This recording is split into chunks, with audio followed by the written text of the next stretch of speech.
नमस्कार दोस्तों, आप सब कैसे हैं। आशा करती हूँ आप सब लोग ठीक होंगे। तो आज हम एक प्यारा सा पचरा गीत लेकर आए हैं। माता रानी को पचरा गीत बहुत पसंद है, तो उन्हीं के ऊपर ये गीत है। तो ये देखिए, अड़हुल का फूल भी बहुत पसंद है माता रानी को। देखिए कितना फूल खिला है। तो यही हम बना रहे हैं ताकि माता रानी को ये पचरा गीत फूल के साथ साथ ये हमारा पचरा गीत भी बहुत पसंद आ जाए और हमारा यह गीत वायरल हो जाए। और ये गीत बहुत ही प्यारा है। सातों बहिनी का जोड़ा देखो निमिया के डरिया पे कैसे झूलती हैं। इस गीत में आप लोग सुनिएगा और झूलते झूलते कैसे प्यासी हो जाती हैं और पानी किससे मांगती हैं और कौन पिलाता है और आशीष क्या देती हैं। आप लोग इस गीत में पूरा बने रहिएगा, तभी पता चलेगा कि माता रानी कैसे मालिन को आशीष देती हैं उनके बालक को और पानी पीकर। तो चलिए देर ना होते हुए सुनाते हैं ये प्यारा सा देवी पचरा गीत।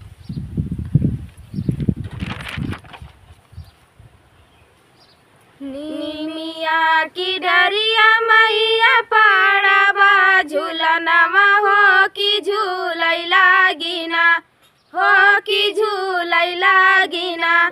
सात वाहिनी का जोड़वा हो कि झूलैला गिना। सात वाहिनी का जोड़वा हो कि झूलैला गिना। निमिया के डरिया मैया पाड़ाबा झूलनवा हो कि झूलैला गिना, हो कि झूलैला गिना।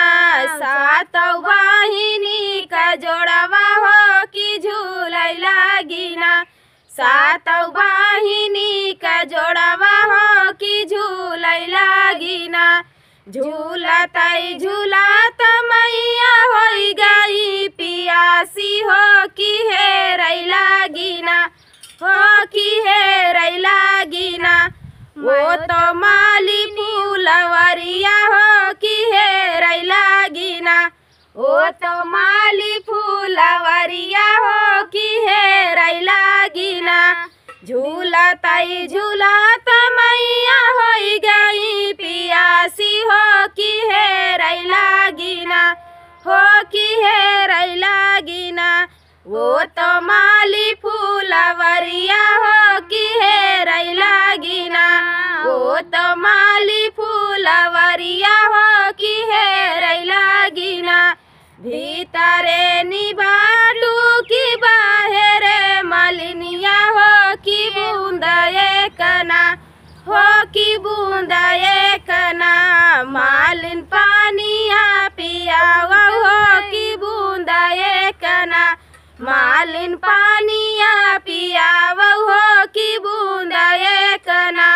भीतरे न बाटू मालिन बाहरे मलिनिया हो कि बूंदा एकना, हो कि बूंदा एकना। मालिन पानिया पियावा हो कि बूंदा एकना। मालिन पानिया पियावा हो कि बूंदा एकना।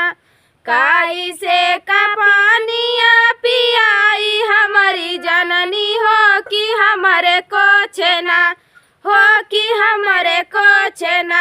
बाटै वाला का नदनवा हो कि हमारे को छेना। बाटै वाला का नदनवा हो कि हमारे को छेना। काई से का पानिया पियाई हमारी जननी हो कि हमारे को छेना, हो कि हमारे को छेना। बाटै वाला का नदनवा हो कि हमारे को छेना। बाटै वाला का नदनवा हो कि हमारे को छेना। बालका सुताई दमालिन सोने कई खटोलवा हो कि बूंदा एकना, हो कि बूंदा एकना।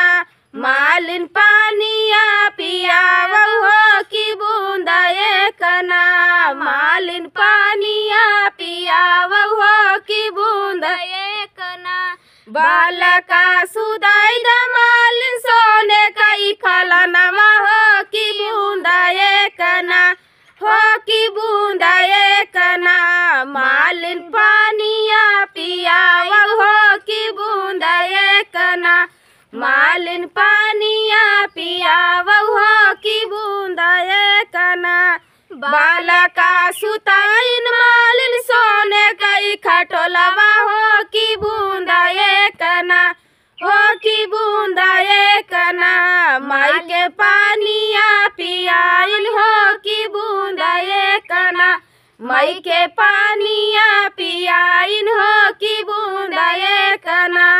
बालका सुताइन मालिन सोने कई खटोलवा हो की बूंदा एक ना, हो की बूंदा एक ना। मालिन पानिया पियाइन हो की बूंदा एक ना, माई के पानिया पियाइन हो की बूंदा एक ना। जैसे तैसे मालिन तू ही हम जुड़वायु हो कि वैसे वैसे ना, हो कि वैसे वैसे ना। बलका तोहर जो जुड़ई है हो कि वैसे वैसे ना, तोहरा बालका जुड़ई है हो कि वैसे वैसे ना। तोहरा धियावा जुड़ई है हो कि वैसे वैसे ना, तोहरा धियावा जुड़ई है हो कि वैसे वैसे ना। नीमिया की डरिया मैया पाड़बा झूलनवा हो कि झूलई लागी ना, हो कि झूलई लागी ना। सात बाहिनी का जोड़वा हो कि झूलई लागी ना, सात बाहिनी का जोड़वा हो कि झूलई लागी ना। तो ये प्यारा सा देवी पचरा गीत आप सबको कैसा लगा दोस्तों, कमेंट में ज़रूर बताना। मिलते हैं अगले वीडियो में एक नए वीडियो के साथ, तब तक के लिए जय माता दी।